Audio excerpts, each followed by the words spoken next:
For that, Bloomberg's PR Sanjay in Ahmedabad. Let's get insights, perspective. Mark Martin, founder and CEO at Aviation Specialists, Martin Consulting.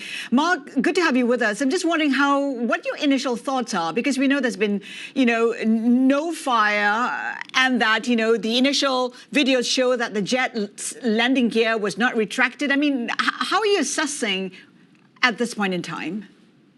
Morning, Haslinda. Thanks so much for having me. A dark day and probably the worst air disaster in over 30 years in the history of aviation, at least as we know it.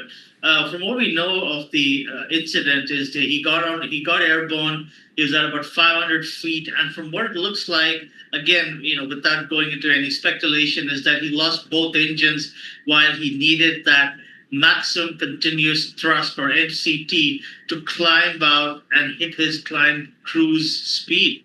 And his engines clearly appear to have let him down at 500 feet. And when you're at 500 feet, you have no option to just pretty much come down and slam yourself into the ground. And what's really unfortunate is that if you really were to look at what happened, could we have saved more lives and could we have improved the survivability? The answer is yes, but if you go to any airport in Europe, you find most airports in the middle of nowhere with just fields and no habitation, no urbanization, population, or anything. But airports in India are crammed and smashed with residential properties, high-rise buildings, office blocks, and and this is exactly what we're seeing. Clearly you're just flying into buildings and killing yourself and everybody around you. So it's extremely unfortunate. And this should have never happened. And clearly, this investigation, Haslinda, is now a global affair. We've got the UKCA on board, the NTSB, the FAA, the European Aviation Safety Agency. Every country in the world that operates the 787 has sent our safety delegation to investigate this. And the reason why is because this is the world's first ever 787 Dreamliner crash. And everybody wants to know why it happened. There were 52 British nationals on board. There were Canadian nationals on board, Americans, right, Austrians, and Germans. So it's going to be a global affair. Questions also about Air India's fleet. We know that they're pretty old. In fact, there's twice the age of, rivals like Indigo, which was founded 18 years ago. What are you making of that? Is there a reason to question about the age of the fleet? Absolutely, yes. Air India was owned by the government, and Air India got a lot of criticism because of government control and being run by unions.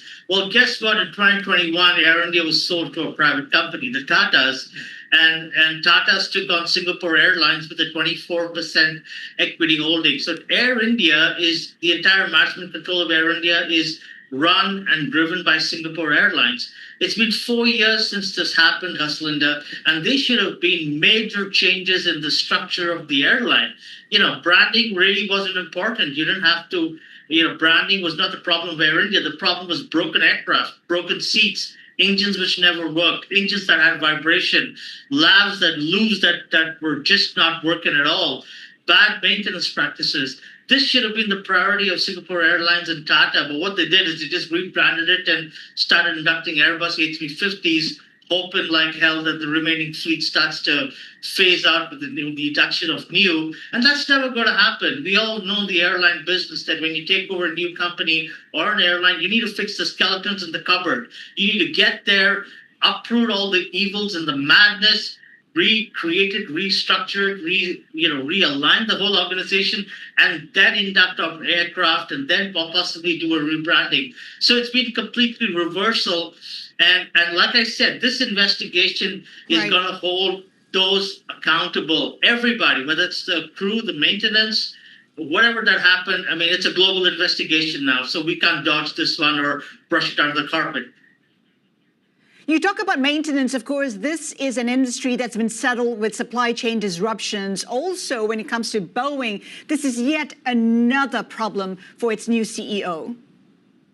Yeah, Kelly Ortberg has been struggling with a lot. He's been dealing with a whole lot of madness. The FAA has shut down Boeing's production lines. Yesterday, Boeing stock took a 12% hit in morning trade. What we know so far is that, and what's factually correct here, Haslinda, is that the 787, has been one of their best aircraft ever produced.